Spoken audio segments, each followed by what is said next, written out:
Damn it, Bobby, this just ain't right. What's good, YouTube? It's your boy Bobby G. We back with another reaction video for y'all. Today we got some more Jimmy High Roller for you guys. You guys already know every time he posts, we're gonna react to that because he's a W. Love his videos. But yeah, we're gonna watch this. Before we do, hit that subscribe button, hit the like button, drop down in the comments, fuck with your boy. And yeah, let's see what the Jimmy High Roller got. This one's called We Done With the 90s. Let's see. My brothers, we are in the midst of a civil war. The age-old debate of past versus present has reached critical mass, and sides have been taken. A revolution is taking place, and we're losing good men. Old school versus new school. Back in the day versus modern day. A story as old as time itself. I tried to ignore this bloodbath, but just when I thought things couldn't get any worse, it all got so much worse. We done with the 90s. Film of NBA games from the 80s and 90s coming to light, showing that the good old days were in fact not that good. This whole time, the punishing defense of legend was actually just a bunch of plumbers camping out in the paint looking for someone to hack. Shots clanking off the backboard, players running around aimlessly, wreaking havoc. And worst of all, Michael Jeffrey Jordan, the supposed greatest basketball player of all time, didn't even have a left hand. What is going on? Have we been lied to about basketball in the 80s and 90s? Yes, we have, bro. We've been lied to, and it's only because basketball and athletes nowadays are so advanced. Talking about Steph Curry back in the 90s, nobody's ever seen shit like that. Anthony Edwards back in the 90s, LeBron back in the 90s, bro. Stop playing, bro. Are we being deceived by lowlights, misinformation, and cherry-picked clips? Well, I think I've got an answer, and some of y'all ain't gonna like it.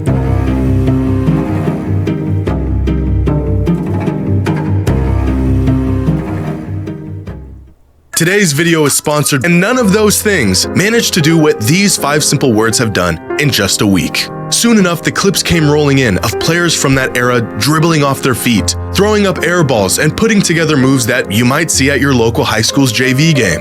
So, for whatever it's worth, here is my long-winded take on this whole discussion.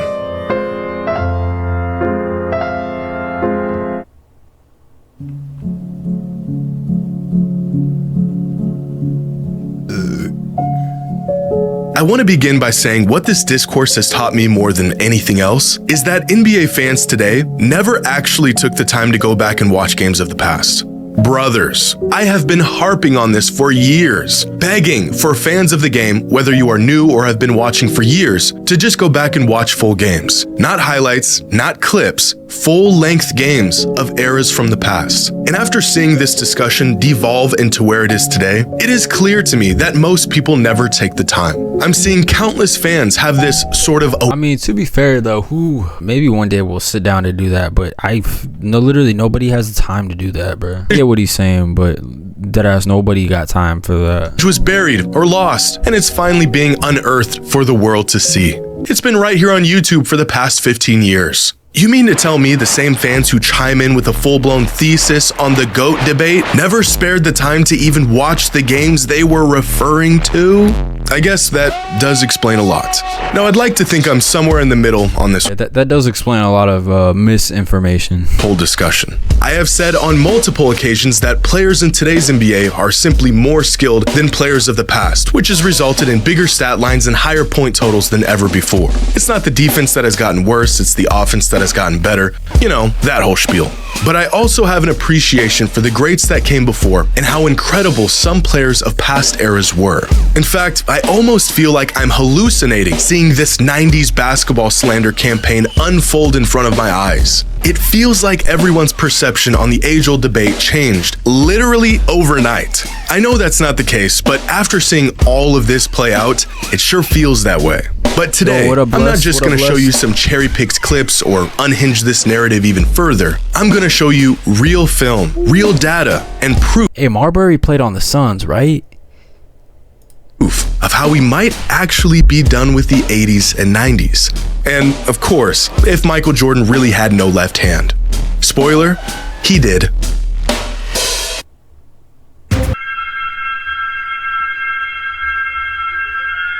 Now, I have been an advocate for the modern players are better than players of the past movement for quite some time now. In fact, as crazy as it is for younger fans to say Michael Jordan was trash, it's just as absurd for older fans to say the game hasn't evolved.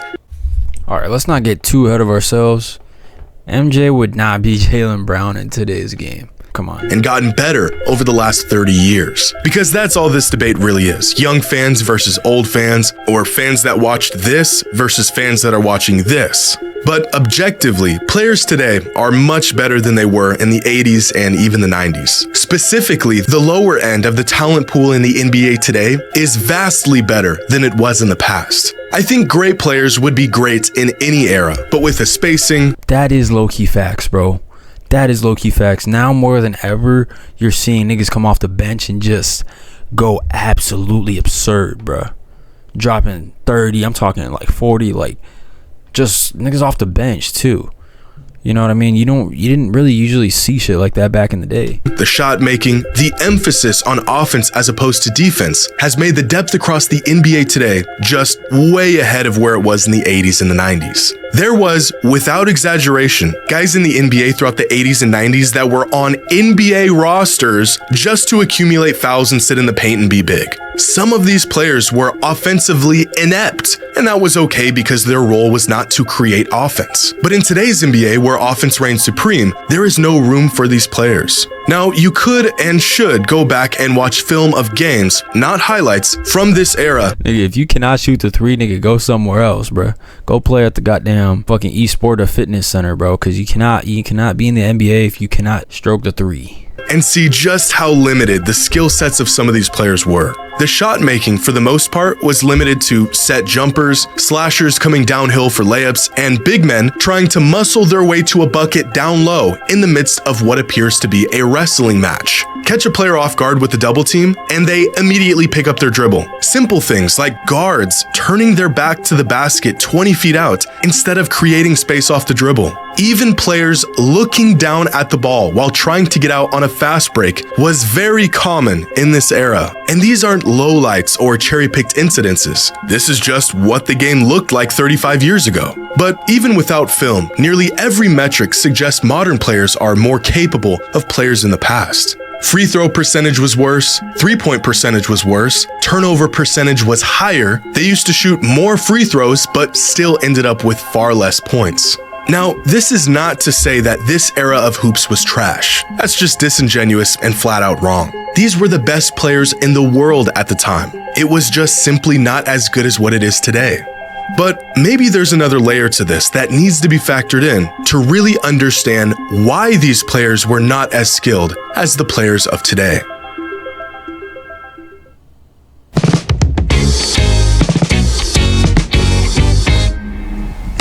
Now, despite this being a very relevant topic for years, the idea of rule changes and how these changes have affected the game still remain a mystery to some. Players were a product of their era and the rules of their era. The first step to discovering greats of the past is to watch film of them play. The next step is to gather and understand the context of the film you are watching. When you see a 6'9" Magic Johnson go flying down the court with what looks like kind of a stiff dribble, you may think the man has no bag. But my friends, Magic Johnson did have a bag, but the rules in place at the time only allowed him to reach so far into it before he got called for every violation in the rulebook. Consider the fact that any move where your hand wasn't completely on top of the basketball was considered a carry. No 0 steps, no gather steps, you get 2 steps, and anything more was called a travel. No backward shuffles to create... What the fuck? So what is a... Bro, that is fucked. So there's no... Niggas was amazed with like a stop and go, bro. I want to see the reaction of somebody first seeing the Euro step, bro. They must have lost their fucking minds, bro. Percent of the moves you see today, the very method most players generate their offense would be called for some sort of violation 40 or 30 or even 20 years ago. And this isn't just some cop-out or excuse as to why these players of the past weren't doing this stuff. The rule changes are real, documented pieces of NBA history. You can literally look them up. The game got looser, players grew up and shaped their game around these looser rules, and now they have free reign to let their basketball bag run wild. But that's kind of the point. Players of the past didn't grow up practicing 25-footers. They didn't work on a dozen moves to create separation. They played in offensive systems that focused on the team, the collective, schemes and sets that resembled something closer to college basketball, where ISO possessions were few and far in between, so they never developed an arsenal to counter these situations. The rules of the time limited their game, which resulted in them having a more limited skill set than players today. If Larry Bird grew up with a three-point line, he might have been the greatest long-range shooter ever, but he didn't. And as a result, he didn't shoot a lot of threes and he wasn't as efficient as the best shooters today. We can sit here and assume these players of the past... For real? Bro, Nick Young has a higher... Holy shit, bro. That is crazy. He ranks 181 on three-point percentage. Larry Bird. We can sit here and assume these players of the past might be as capable as players today if they were playing under the same rules and conditions, but they didn't. And I don't think we should assume that. The fact is they played in a different time and they became a product of that time. But that's not to say the game was trash back then, or that the superstars of these eras couldn't compete in today's league. When you write, your tone influences how readers respond. With Grammarly, just highlight your text and type.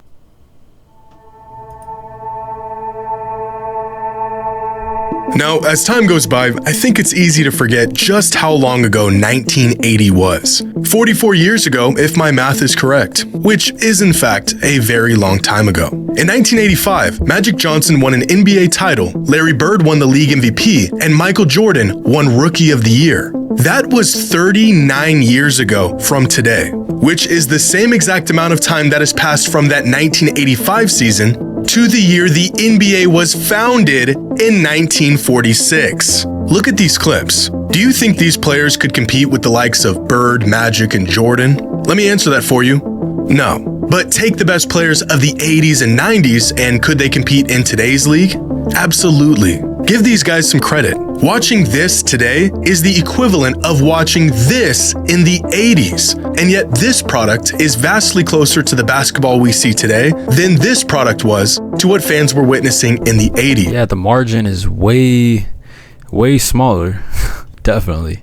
In fact, we can use different superstars as sort of a cross-generational measuring stick to see just how stiff the competition has been over the years. Larry and Magic played Michael, who played Kobe, who played LeBron, who has played the players of today. And nowhere down this timeline was there any real jump or fall off in production or level of competition from one era to the next. Each era had their stars. Those stars crossed paths with stars of other eras, and no one era was clear-cut ahead of the other. If the 80s were so bad, then why did players of the 90s have to wait for those guys to get old and retire to have a shot at winning? And if the 90s were so bad, then why did players of the 2000s not win until those guys retired? We don't need to assume that adjacent eras could compete with one another because we actually saw it. MJ struggled with some of the guys that came before him, Shaq struggled against Hakeem and Kobe struggled against MJ, LeBron struggled against guys like Duncan and Dirk, and players of today have struggled to get past some of the older players in the league who are a product of the previous era.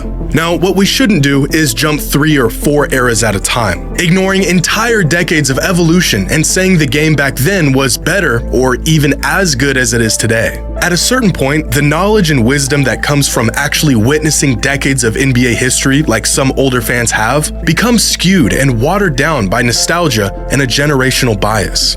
Superstars are superstars because their game transcends the era they played in, but they also played in an inferior league. These two ideas are not mutually exclusive, and although generational talents of the past would do just fine today, this same logic does not apply to the vast majority of the league throughout the 80s and 90s.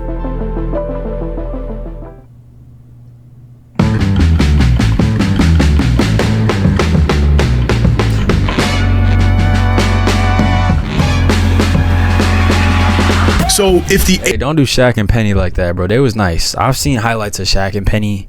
Them niggas was ballin'. 80s were inferior to today's league, and the 90s were inferior as well, when did the NBA become not trash? Well, it depends on how you look at it. Ironically, I think there's a pretty clear distinction to the skill set of players before Michael Jordan hit his peak and after. For example, the early 90s and late 90s, although being in the same decade, were massively different in play style and skill set. Think for a second about the fact that Magic Johnson was still in his prime in the early 90s and Allen Iverson was entering his prime in the late 90s. In less than— What? Bro, that is pretty crazy to think about. Them niggas did play in the same decade, bro. That's crazy. 10 years, basketball became a massively different game. By the late 90s, the players who grew up watching Jordan fly through the air and slice up defenses were in the league and were reshaping the role that perimeter players played. Guys like Kobe Bryant, Allen Iverson, Ray Allen, Stephon Marbury, Grant Hill, Tracy McGrady, Vince Carter. All these guys came into the league around the same time and were products of what they saw MJ do throughout his career. Players with a skill set that more closely resembles what we see today than it did to the skill sets of players of the 80s and even early 90s. This is where I think most fans might make the distinction of when the league really took a leap, not in competitiveness, but rather play style. You can go back and watch these guys play, and Dude, that is just so crazy. Sit back and think, like, they all grew up on MJ, Patrick Ewing, Charles Barkley. Like, those were the players they wanted to be. These things are old heads now, bruh. And like back then, they was just youngins, bro. Than watching an NBA game today. Or you can point to the shift in play style that happened in the late 2010s. After Steph Curry redefined what makes a great championship caliber player, and the league adjusted to this new three-point heavy, perimeter-focused style of basketball. Similar to Jordan, the kids who watched what Steph was doing in the mid-2010s emulated that style of play, tailored their games to it, and are now in the league doing things that only Steph could do a decade ago. So if we're done with the 80s and 90s, where can we look back and no longer apply this era tax on these players? I think most fans would agree that the turn of the century is where the modern era of hyper-skilled players began. You can say, bro, RIP Kobe, Gigi, and the rest of the victims in that helicopter. But bro, when that man wore number 8, oh my gosh, bro. That's a different monster. Objectively, that this era was not trash, and most players of this generation would do just fine in today's league. But if that is the case, then modern NBA fans are holding a ticking time bomb, and they might not even know it.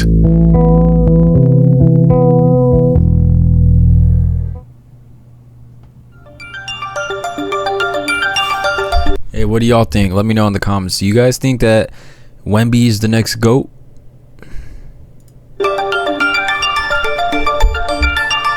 When we are older and a new generation of NBA fans claim our favorite players, the guys we grew up watching, are not as good as the players of the future, what will you have to say? Right now, there is no one in the world who can shoot like Steph Curry. But inevitably, there will be. And eventually, there will be many players who can shoot like him. His records will fall, his percentages won't look as good through the lens of 2040, and although his legacy will be cemented, his actual game will be put into question. And based on the arguments I'm hearing today on why past players were trash, we will have nothing to say. Bro, don't say that, bro. That's sad, bro. It's making me genuinely sad to see the time go. I don't want Steph Curry to be replaced, bro. That will change their minds. We know that Curry was the first to do what he's doing. He is a pioneer of the modern NBA. We have context to back up our claims. But if we aren't willing to hear older fans out today, what makes us think younger fans will hear us out in the future? Mark my words. There will be a day when young fans will go back, watch film of LeBron, and say he couldn't compete with players of the future. In fact, it's already happening. Fans saying he has no bag. Younger players putting up bigger numbers than he ever did. Skill sets a bit deeper with games that look more polished. It's all fun and games now to crack jokes about past eras. But our day will come too, and it ain't gonna be— That is true, bro. That is facts. Motherfuckers right now all of a sudden are talking about, oh, LeBron he ain't got no 3, he ain't got no bag. Just because you look around the league and you see so many niggas with bags and 3 balls, it's crazy, bro. Pretty. But Giannis could only run and dunk.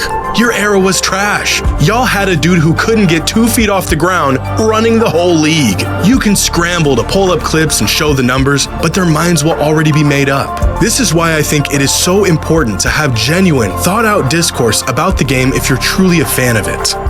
But to all of the older fans out there, you kinda started this whole thing. For years, we heard y'all badmouth modern players, saying the league is soft, players today couldn't compete back then. Back in my day, real men played the game. Y'all cannot be mad that some fans are done with the 80s and 90s when y'all never even gave modern basketball a chance. Sure, a lot of fans never took the time to go back and watch the greats of the past, but let's be honest for a second. Older fans don't watch games today. They catch a stray clip on Facebook of LeBron flopping, and like an echo chamber of disgruntled old men, they just start firing away in the comments, agreeing with one another.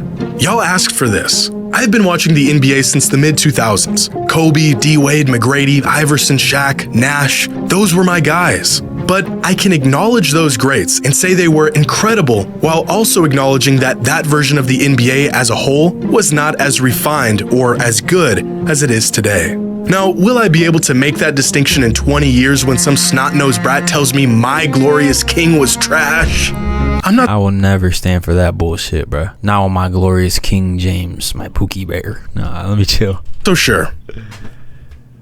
Bro, never till the day I go in my grave, I will never accept or take any type of LeBron slander. I don't give a fuck.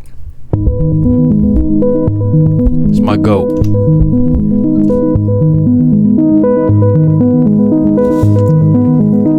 Now, it's time to once and for all take a real close look at this accusation that Michael Jordan did not have a left hand. I felt like I was having a bad dream when I first saw this claim, but unfortunately, I was not. I feel like no one actually believes this. This is just some high-level trolling. But in an effort to stop this nonsense from spreading any further, I have no choice but to take these accusations seriously. So I selected 8 random games ranging from Michael Jordan's rookie season all the way up to the mid-90s, and play by play gathered all of his possessions throughout these games, charted when he went to his right, when he went to his left, and what those possessions resulted in. And here is what I found. Jordan made a move with his left hand or his right hand 227 times. Of those 227 moves, 121 of them were with his right hand and 106 of them were with his left hand. Of the 121 right-handed moves, he passed up or got fouled on 54 of them, so I didn't bother charting those. 65 of these moves resulted in a shot, in which he made 63% of them and only turned the ball over 2 times. Now, moves that he made with his left hand resulted in a pass or him getting fouled 45 times, while 55 of these left-handed moves ended up in a shot, in which he made 51%, and 6 moves resulted in a turnover. So based on this data, Jordan was definitely more comfortable going right, especially near the rim and even on mid-range jumpers. He struggled a bit in comparison to his right whenever he pulled up off of a left-handed dribble. But overall, Jordan went to his left 47% of the time, and although it was his weaker hand, he was still above league average even while going to his left. But 8 games and 350 minutes of basketball is a relatively small sample size. So I looked into it further and found this. A detailed breakdown of Michael Jordan's shot chart and shot tendencies in 3 seasons from 1990 to 1992. 126 games and over 4,800 minutes in total, tracking exactly what Michael did on the court for 3 seasons. And here's what the data shows. In total, Michael made 1,074 moves in isolation, going either to his right or to his left hand. 48% of those moves were with his right hand, and 52% of those moves were with his left hand. When going to the right, Michael shot 61.7% on 410 shots with 15 turnovers, resulting in 1.38 points per possession. When going to his left, Michael shot 61.3% on 421 shots with 36 turnovers, resulting in 1.31 points per possession. So even with a much larger sample size, Michael not only had a left hand, he went to it just as often as he went to his right and was nearly as proficient with his left as he was with his right.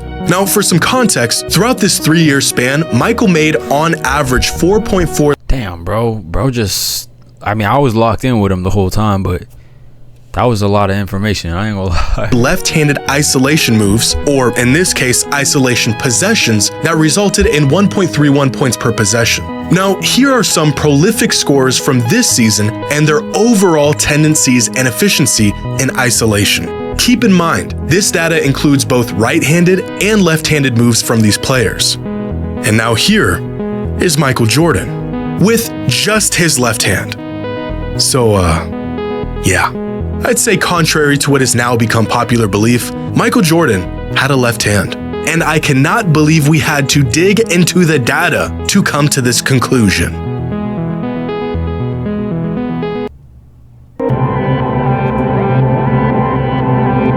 I think the overall idea that the 80s and 90s were a far less skilled time in the NBA compared to today is probably fair. I mean, you'd be crazy to think the game hasn't evolved in 4 decades. But to say the league was trash back then is just wrong. I think more than anything, it's the style of play and the way basketball games would unfold back then that really throws some fans off when they go to watch film of these old games. It's like looking at a box score from the mid-2000s and thinking everyone sucked because the games finished with final scores in the 80s. But the players weren't bad, it was just a different game back then. It was slower, more methodical, more team. Bro, the defense too was just crazy. But I mean, yeah, 80 points is crazy, bro. A lot of those box scores are probably just 1 or 2 players going off and everybody else is just there. And scheme-based than it is today. And similarly, I think you could say the 80s and 90s had its fair share of bad basketball. But that doesn't mean all the players were bad, especially the superstars of those eras. That was just the state of the game they were playing in. I think some older fans have a skewed perception of how good the game was back then, but I also think they just genuinely liked that style of ball regardless of the evolution of the league. In 20 years, there could be a dozen players around the league that shoot like Steph Curry. But I doubt we will hold the same appreciation and affinity for those players as we did to the guy who pioneered this style of play and did it during the good old days. In the 90s, no one looked back at how the league was in the 60s claiming it was better. And so realistically, we shouldn't be looking back at the 80s and 90s claiming the league was superior than it is today, or even just as good for that matter. A lot of these ideas that favor modern basketball are becoming— Bro, I don't want to see Steph Curry be dethroned, bro. I just don't want to see time go by that fucking fast, man. Like, more mainstream it's a 2020 effect. I've seen it on TikTok. As fans dive deeper into these topics and add context to narratives that have been floating around for decades. But I think this push to be done with the 80s and 90s is a bit overkill. We want to add context and nuance and knowledge to these discussions, not remove entire decades from it altogether. Sadly, I don't think any of this has or will change anyone's mind. This revolt against old school ball was either confirmation of what you already thought, or this entire discussion is just blasphemy to you. Are we done with the 80s and 90s? Maybe, but for the sake of the game and the greats that paved the way, I sure hope not. Sheesh. Let me know down in the comments what y'all think. Are we done with the 90s? What era of basketball do y'all think was the best to watch? 80s, 90s, 2000s, 2010s, or the era of basketball that we watching right now? I grew up on Steve Nash, Amari Stoudemire, Kobe Bryant, the Big Three. Who else was in that era? KD, Russ, Steph Curry, LeBron, fucking Tony Parker, Tim Duncan, Nowitzki. Late 2000s all the way into like 2015. That was when I was really just always watching basketball. I feel like 2010s has to be the best era of basketball for me. Let me know down below what y'all thought about that video. Go fuck with Jimmy High Roller. His videos are super tough. But yeah, drop down in the comments, like this one, subscribe to the channel, fuck with your boy, and I'm gonna see you guys in another video. Thanks for watching. Peace.